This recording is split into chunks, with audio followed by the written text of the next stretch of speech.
अध्याय 0325 निर्दयी। कबीर विल्सन की आंखों में क्रूरता की हल्की झलक देखकर गुनगुन को ऐसा लगा जैसे उसने मक्खी निगल ली हो। उसके मोहक हाव भाव का कबीर विल्सन पर जरा भी असर नहीं हुआ। इस समय वह एक विदूषक जैसा महसूस कर रही थी क्योंकि एक अकथनीय शर्मिंदगी ने उसे घेर लिया था। पहले जब आयशा कबीर विल्सन को मोहने में असफल रही थी तो उसने भी यही महसूस किया था। गुनगुन की प्रतिक्रिया बिल्कुल आयशा जैसी थी। दोनों ने तुरंत कपड़े पहने और जल्दी से अपनी सुंदर और कोमल आकृति को ढक लिया। गुनगुन के चेहरे की मनमोहक मुस्कान पलक झपकते ही गायब हो गई, जिसकी जगह अब एक खतरनाक अभिव्यक्ति ने ले ली थी।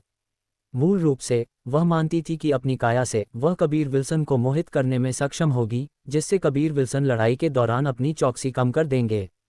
हालांकि उसकी उम्मीदों के विपरीत उसकी योजना वास्तव में विफल हो गई थी।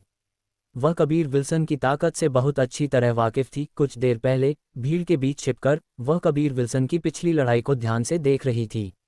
भले ही वह छठे स्तर की वास्तविक मार्शल क्षेत्र की मार्शल आर्टिस्ट थी, लेकिन उसे कोई आत्मविश्वास नहीं था। हालांकि वह समझ नहीं पाई कि क्यों। वह जानती थी कि कबीर विल्सन की वास्तविक चीक्रूची उसकी तुलना में अधिक जोरदार और शक्तिशाली थी। आयशा ये देखकर कि गुनगुन ने हार मान ली है, मन ही मन गुप्त रूप से खुश हुई। कबीर विल्सन ने तो रूही जैसे चरित्र का भी दिल जीत लिया था, इसलिए जाहिर है वह गुनगुन के मोह से इतनी आसानी से प्रभावित नहीं होंगे। हालांकि कबीर विल्सन ने पहले गुनगुन को नहीं देखा था, फिर भी वह बीस्ट मार्शल संप्रदाय की शीर्ष सुंदरी के बारे में जानते थे। जब वह प्रेम बजाज, अमृत गुप्ता और अन्य लोगों के साथ शराब पीने गए थे तो उन्होंने एक बार उन्हें उसका उल्लेख करते हुए सुना था। उनके अनुसार गुनगुन बहुत ही समझदार मार्शल आर्टिस्ट थी और वह किसी तरह की बिल्ली जैसी मार्शल आर्ट का इस्तेमाल कर रही थी, जिसने उसे बेहद फुर्तीला बना दिया था। गुनगुन को अपने कपड़े पहनते देख बीस्ट मार्शल संप्रदाय के एल्डर को एहसास हुआ कि उनकी शुरुआती योजना विफल हो गई थी। अगर गुनगुन हार गई तो उनके बीस्ट मार्शल संप्रदाय को कबीर विल्सन को 200 मिलियन क्रिस्टल पत्थर देने होंगे। ये सोचते हुए उन्हें गुप्त रूप से दुख महसूस हुआ। उन्हें जयंत के साथ सहयोग करने पर पछतावा हुआ। प्राउड स्वॉर्ड संप्रदाय और वास्तविक मार्शल संप्रदाय के डीन भी ऐसा ही महसूस कर रहे थे। उन्होंने सोचा था कि टूर्नामेंट के अंत के बाद कबीर विल्सन बहुत थक जाएंगे और यह कबीर विल्सन को परेशान करने का सही समय होगा। लेकिन किसने सोचा होगा कि कबीर विल्सन के ठीक होने की गति उनकी कल्पना से कई गुना बेहतर होगी और उनकी ताकत उनकी कल्पना से भी परे थी। ये डीन भी अत्यधिक अनुभवी थे। ये पहली बार था जब वे कबीर विल्सन को देख रहे थे। ये प्रतिभा जो 5वें स्तर के वास्तविक मार्शल क्षेत्र की ताकत के साथ अभी भी वास्तविक मार्शल क्षेत्र के 6ठे या 7वें स्तर के किसी व्यक्ति को दबा सकती थी। स्वाभाविक रूप से उन्हें एहसास हुआ कि कबीर विल्सन एक शक्तिशाली मार्शल अभ्यास की खेती कर रहे थे। शुरू करो, जयंत चिल्लाया। उसकी आवाज़ पूरी तरह से उदास थी। यदि उनके चारों संप्रदाय अभी भी बारी बारी से लड़ने के बाद भी कबीर विल्सन को हराने में विफल रहे तो उनकी प्रतिष्ठा बहुत संभवतः बर्बाद हो जाएगी। भविष्य में कबीर विल्सन के साथ झगड़ा करने के लिए उनके पास कोई चेहरा नहीं होगा। जैसे ही जयंत ने शुरू करने का संकेत दिया, गुनगुन अचानक पीछे कूद गई। कबीर विल्सन ने अभी एक वार किया था, फिर भी उन्हें उम्मीद नहीं थी कि गुनगुन की सतर्कता इतनी अधिक होगी, यहाँ तक कि उनके वार ने सिर्फ हवा को ही मारा। उनके वार के गुनगुन से न टकराने के बाद जैसे ही कबीर विल्सन ने उसका पीछा करने और अपना हमला जारी रखने के बारे में सोचा, गुनगुन की आकृति अचानक गायब हो गई। पीछे कबीर विल्सन ने माथे पर बल डाला। वह अचानक पलट गए और बिजली की तरह मुक्कों के साथ उन्होंने लगातार हमला किया। पलक झपकते ही उन्होंने पहले ही दर्जनों बार मुक्के मारे थे, फिर भी उन्होंने सिर्फ हवा को ही मारा। वह गुनगुन की गति पर गुप्त रूप से चकित थे। बस एक पल पहले कबीर विल्सन को लगा था कि वह गुनगुन से टकराने वाले हैं। उस समय उन्होंने पीछे से एक कमजोर शक्ति का उतार चढ़ाव महसूस किया। यदि वह शिंतो की खेती नहीं कर रहे होते तो उनमें इतनी असाधारण दिव्य इंद्रिय नहीं होती। कबीर विल्सन ने अब पलटवार करने का सही समय समझा और उन्हें सिर्फ आधा सेकंड के अंतराल के बाद ही पलटवार करना था। यदि ये थोड़ा तेज होता तो गुनगुन प्रतिक्रिया करती और चकमा देती, लेकिन अगर ये थोड़ा भी धीमा होता तो वह निश्चित रूप से गुनगुन से टकराते। इस समय कबीर विल्सन ने अनजाने में शोधन सिमुलेशन तकनीक का इस्तेमाल किया जो सामान्य रूप से कीमिया के लिए थी। उन्होंने गुनगुन के हमले के समय और अपने पलटवार के समय की गणना की। अब जैसे ही कबीर विल्सन ने समय समझा, उनके चेहरे पर एक भयंकर अभिव्यक्ति उभरी। जैसे ही उन्होंने एक हथेली से वार किया, उन्होंने महसूस किया कि उनकी हथेली एक बहुत ही नर्म द्रव्यमान पर पड़ रही है और स्वाभाविक रूप से उन्हें एहसास हुआ कि वह क्या था। गुनगुन ने एक कोमल चीख निकाली इससे पहले कि उसने खून उगल दिया। वह अत्यंत क्रुद्ध और साथ ही शर्मिंदा थी, उसे उम्मीद नहीं थी कि कबीर विल्सन इतनी निर्दयता से शुरू करेंगे। उसे बहुत आश्चर्य हुआ कि उन्होंने भयानक शॉकिंग हेवन पाम का भी इस्तेमाल किया था और उनकी गर्वित छाती पर भी वार किया था। कबीर विल्सन ने गुप्त रूप से उस अद्भुत एहसास की प्रशंसा की जो एक पल पहले उनके हाथ से प्रसारित हुआ था। हालांकि उनके आसपास बहुत सारी आकर्षक सुंदरियां थीं, लेकिन उन्होंने अभी तक उन अच्छी चीज़ों को नहीं छुआ था। इस संबंध में उन्हें एक अनुभवहीन नौसिखिया माना जा सकता था। जिस बात ने गुनगुन को नाराज़ किया वह ये थी कि कबीर विल्सन लड़कियों पर जरा भी दया दिखाना नहीं जानते थे। उनके वार से दूर फेंके जाने के बाद कबीर विल्सन पहले से ही एक आश्चर्यजनक गति से उसका पीछा कर रहे थे। इसके अलावा कबीर विल्सन के चेहरे पर लटकी गंभीर अभिव्यक्ति से उसे एहसास हुआ कि वह निश्चित रूप से निर्दयता से हमला करेंगे। जैसे ही उसने चकमा देने के बारे में सोचा, उसने देखा कि एक हथेली उसके सिर को ढक रही है। ऊपर से निकलने वाले दबाव से ही वह दम घुटने लगी, क्योंकि डर ने उसके मन को घेर लिया था। गुनगुन हॉर्न उठी। कबीर विल्सन के समुद्री लहर जैसे शॉकिंग हेवन पाम में गुनगुन का कोमल शरीर बेहद कमजोर लग रहा था। वह तूफान में उग्र समुद्र के साथ ऊपर नीचे उछलती हुई एक नाव की तरह थी जो नष्ट हो रही थी। क्या वह आदमी नहीं है? इतना निर्दयी! आयशा ने हल्के से अपने होठों को कुतर लिया। अंत में वह भी एक महिला थी और उसे गुनगुन के लिए सहानुभूति महसूस हुई। अगर यह छोटा शैतान किसी महिला को परेशान नहीं कर रहा है तो उसकी किस्मत खत्म हो गई है। रूही ने एक हल्की आह भरी। मंच के नीचे कुछ लोग अब और नहीं देख सकते थे। भले ही वे पहले कबीर विल्सन की पूजा करने आए थे, लेकिन अब जब कबीर विल्सन ने उनके दिलों की देवी को नष्ट करने के लिए ऐसे क्रूर साधनों का इस्तेमाल किया था तो उन्होंने लगातार कबीर विल्सन को कोसा। ये शक्ति अकल्पनीय है। जयंत की आंखों से एक तीखी आभा कौंधी। उन्हें कुछ एहसास हुआ प्रतीत हुआ, क्योंकि उन्हें उस शक्ति से एक परिचित भावना मिल रही थी। अगर शिकार अप्रस्तुत था तो लगातार शॉकिंग हेवन पाम के तहत अगर वह नहीं मरा तो कम से कम वह गंभीर रूप से घायल हो जाएगा। गुनगुन के लिए ठीक यही स्थिति थी। वह कैसे उम्मीद कर सकती थी कि कोई लगातार ऐसी दबंग मार्शल तकनीक का इस्तेमाल कर सकता है।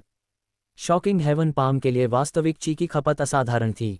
सिर्फ एक हथेली भेजना बहुत मुश्किल था, फिर भी कबीर विल्सन का रंग सैकड़ों शॉकिंग हेवन पाम भेजने के बाद भी अपरिवर्तित रहा।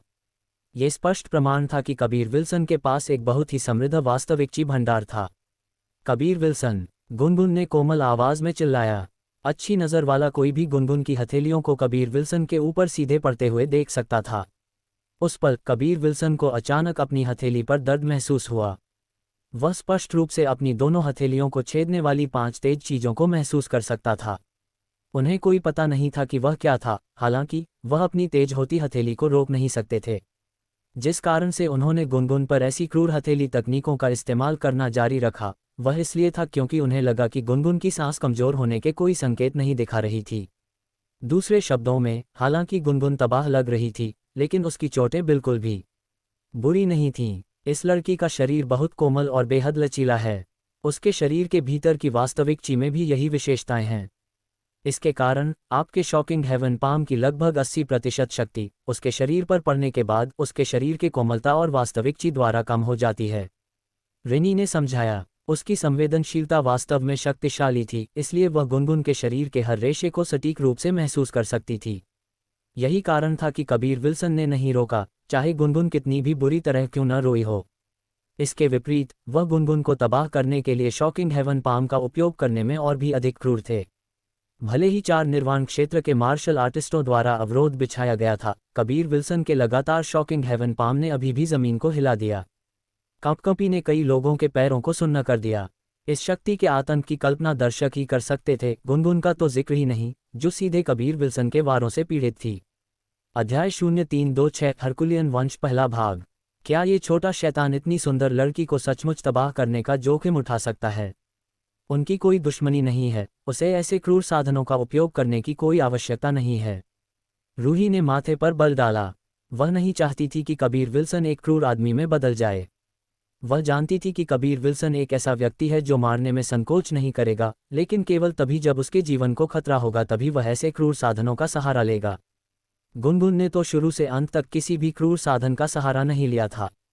शायद नहीं। क्या आपको यह अजीब नहीं लगा कि भले ही गुनगुन 6ठे स्तर की वास्तविक मार्शल क्षेत्र की मार्शल आर्टिस्ट है, फिर भी कबीर विल्सन के शॉकिंग हेवन पाम के तहत इतने लंबे समय तक वह अभी भी ऐसी तेज चीखें निकाल सकती थी? आयशा ने कहा। रूही को भी कुछ एहसास हुआ। बहरा कर देने वाले बाघ की दहाड़ के बाद सबने देखा कि कबीर विल्सन ने अचानक एक हथेली के बाद एक मुक्का मारा। कबीर विल्सन की मुट्ठी पर एक विशाल सुनहरी बाघ का सिर दिखाई दिया, जो निर्दयता से गुनगुन के सुडौल वक्ष पर प्रहार कर रहा था। गुनगुन ने एक दयनीय चीख निकाली, उसके मुंह से खून बह निकला क्योंकि उसे दूर धकेल दिया गया था। एक पल में वह घेरे से बाहर थी। जैसे ही वह बाहर निकली, वह फुर्ती से लुढ़क गई, इससे पहले कि जमीन पर मजबूती से खड़ी हो गई। ये देखकर चौक तुरंत विस्मय की लहरों में फूट पड़ा। सबको बहुत आश्चर्य हुआ कि गुनगुन कबीर विल्सन के शॉकिंग हेवन पाम से पीड़ित होने के बाद भी अभी भी मजबूती से खड़ी हो सकती थी। केवल उसका रंग थोड़ा पीला था। उसके मुंह के कोनों से खून बह रहा था, उसकी सांस कुछ तेज थी, ऐसा लगता है कि वह गंभीर रूप से घायल नहीं हुई थी। कबीर विल्सन ने अपने हाथों की ओर देखा। उसकी हथेली पर 5 छेद के घाव थे, जैसे कि उसे एक पंजे से वार किया गया हो, जिसने सीधे उसकी हथेली को छेद दिया था। अपने सामने मोहक आकृति को देखते हुए कबीर विल्सन ने अपने दांत भींच लिए। यह महिला बंटी से कहीं ज्यादा मजबूत थी। इस विशाल दुनिया में कई अद्भुत चीजें मौजूद थीं, न केवल उसे फलदायक मुठभेड़ होगी, बल्कि दूसरों को भी होगी। उन्हें यकीन था कि उनके सामने यह आकर्षक महिला निश्चित रूप से उन लोगों में से एक थी। उसके पास जो कोमल काया थी वह उनके 5वें स्तर के अमर और शैतान शरीर से कहीं बेहतर थी। मैं हार मानती हूँ, हमला मत करो। गुनगुन ने अपने उलझे हुए बालों को ठीक किया इससे पहले कि उसने कोमल आवाज में चिल्लाया। कबीर विल्सन को थोड़ा हैरान देखकर वह आकर्षक ढंग से मुस्कुराए और बोली, निश्चिंत रहो, यह विषैला नहीं है। बस याद रखना, मुझे धमकाना इतना आसान नहीं है। वैसे भी मेरे चेहरे पर वार न करने के लिए धन्यवाद, नहीं तो मैं। जैसे ही उसने बोलना समाप्त किया, वह कुछ बार उछली इससे पहले कि चौक में गायब हो गई। बहुत भयानक महिला, उसके पंजों ने वास्तव में ब्लैक टॉर्टोइज एडमेंटाइल आर्मर में घुसपैठ कर ली, या उसका हमला इतना तेज था कि ब्लैक टॉर्टोइज एडमेंटाइल आर्मर को भी बचाव का समय नहीं मिला इससे पहले कि उसने मेरी हथेली को छेद दिया। कबीर विल्सन ने अपने दिल में चिल्लाया। इस महिला का कमजोर बिंदु उसका सिर था, फिर भी तुमने उसके सिर पर कभी वार नहीं किया। रिनी ने कहा, हाँ, अंत में मैं नर्म दिल था। अफसोस, एक बहादुर नायक को एक खूबसूरत महिला को पार करना मुश्किल होगा। कबीर विल्सन ने विलाप किया। तुमने उसके शरीर पर वार किया, मुझे डर है कि तुमने बहुत सस्ते फायदे उठाए हैं, क्या ये सही नहीं है? अगर उसके पास उस तरह का संविधान नहीं होता, तो वह बहुत पहले ही काफी गंभीर चोट सह चुकी होती, फिर भी तुम्हारे पास नर्म दिल होने की बात कहने की हिम्मत है। सिमी ने कोमल आवाज में फुसफुसाते हुए कहा। कबीर विल्सन को भी एहसास हुआ कि उनका शॉकिंग हेवन पाम गुनगुन के खिलाफ अप्रभावी था। वह केवल एक भयंकर तूफान की तरह शॉकिंग हेवन पाम भेजने का सहारा ले सकते थे। अब उन्हें एक बल्कि गंभीर समस्या का एहसास हुआ। उन्होंने अपनी आधी वास्तविक ची का उपभोग किया था, क्योंकि उन्होंने उस आखिरी हमले के लिए 5 एलिमेंट्स ट्रू एलिमेंटल ची का इस्तेमाल किया था। भले ही कबीर विल्सन ने गुनगुन के चेहरे पर वार नहीं किया, फिर भी सभी को लगा कि वह काफी क्रूर थे। उन्होंने अप्रत्याशित रूप से इतनी कमजोर लड़की को तबाह करने के लिए इतनी भयावह हथेली तकनीक का इस्तेमाल किया था। पिछले 2 लड़ाइयों में कबीर विल्सन का साहस और शौर्य, खासकर आखिरी लड़ाई जहां उन्होंने बिना किसी राहत के शॉकिंग हेवन पाम भेजना जारी रखा, ने कई वास्तविक मार्शल क्षेत्र के मार्शल आर्टिस्टों को डरा दिया। अगर उन्हें कबीर विल्सन द्वारा लगातार बमबारी की जाती, तो वे निश्चित रूप से पेस्ट में बदल जाते। उन 1 और 2 स्तर के वास्तविक मार्शल क्षेत्र के मार्शल आर्टिस्टों का तो जिक्र ही नहीं, यहाँ तक कि चौक में 5 और 6 स्तर के वास्तविक मार्शल क्षेत्र के मार्शल आर्टिस्ट भी भयभीत थे। बीस्ट मार्शल संप्रदाय में अप्रत्याशित रूप से ऐसा शक्तिशाली शिष्य है, लेकिन दुर्भाग्य से बीस्ट मार्शल संप्रदाय का नेता हमेशा इतना कष्टप्रद रहा है, और अब वे किसी भी नेता के बिना हैं। जीत भी निर्दयी था। एक पीढ़ी के अंतराल के बाद उसने एक बार फिर उनके डीन को मार डाला था। आयशा ने कहा। रूही निश्चित रूप से ऐसा नहीं सोचती थी, क्योंकि वह भी ब्लैक टॉर्टोइज मिस्टीरियस क्षेत्र के अंदर थी। उस समय जीतन और तीनों को कई निर्वाण क्षेत्र के मार्शल आर्टिस्टों ने घेर लिया था। जीतन के लिए बीस्ट मार्शल संप्रदाय के डीन और फ्री इमोर्टल सी, वास्तविक मार्शल संप्रदाय और बीस्ट मार्शल संप्रदाय के निर्वाण क्षेत्र के मार्शल आर्टिस्टों को एक के बाद एक मारना बिल्कुल असंभव था। भले ही कबीर विल्सन ने उसे कुछ भी नहीं बताया, लेकिन उसने थोड़ा अनुमान लगाया था। उस समय Kabir Wilson black tortoise mysterious क्षेत्र के अंदर एक अजेय प्राणी के समान थे। अन्य लोग अपनी वास्तविक ची का उपयोग करने में सक्षम नहीं थे, फिर भी वह कर सकता था। छोटे भाई अरमान, अब लड़ने की बारी आपके वास्तविक मार्शल संप्रदाय की होनी चाहिए, जयंत ने आग्रह किया। वह कबीर विल्सन को ठीक होने का कुछ समय नहीं दे सकता था। जैसे ही उसने बोलना समाप्त किया, कबीर विल्सन ने एक 5 एलिमेंट्स ट्रू एलिमेंटल पिल निगल ली। कई दर्शकों को जलन महसूस हुई। 5 एलिमेंट्स ट्रू एलिमेंटल पिल का मूल्य 10 लाख क्रिस्टल पत्थरों से अधिक था, फिर भी कबीर विल्सन ने बिना पलक झपकाए इसे निगल लिया। उन्होंने गुप्त रूप से कबीर विल्सन से ईर्ष्या की। यह विचित्र चरित्र, न केवल वह एक भयानक कीमियागर था, उसके पास स्वर्ग को चुनौती देने वाली ताकत भी थी। अरमान, कबीर विल्सन को 5 एलिमेंट्स ट्रू एलिमेंटल पिल निगलते हुए देखकर उसकी भौहें थोड़ी हिल गईं। इसका कभी उल्लेख नहीं किया गया था कि उसे ठीक होने के लिए गोलियां लेने की अनुमति नहीं थी। उल्लेख नहीं है, वे कबीर विल्सन से लड़ने के लिए बारी बारी से आ रहे थे। अगर विपरीत पार्टी को ठीक होने की अनुमति नहीं थी तो वह बहुत बेशर्मी होगी। 5 एलिमेंट्स ट्रू एलिमेंटल पिल निगलने के बाद कबीर विल्सन ने जल्दी से ताई ची वशीकरण ड्रैगन अभ्यास को संचालित किया ताकि शक्ति को पचाया जा सके। वह पिछली 2 लड़ाइयों में उपभोग की गई वास्तविक ची को ठीक करना चाहते थे, क्योंकि उनके पास अभी भी 2 लड़ाई बाकी थीं।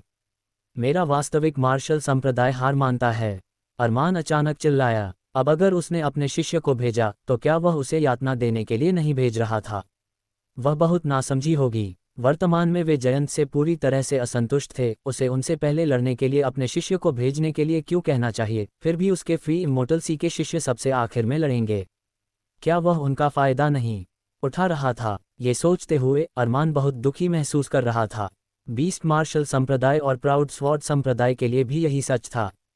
उन्होंने कबीर विल्सन की ताकत को कम कर दिया था, जबकि फ्री इमोर्टल सी बैठकर आनंद ले सकता था।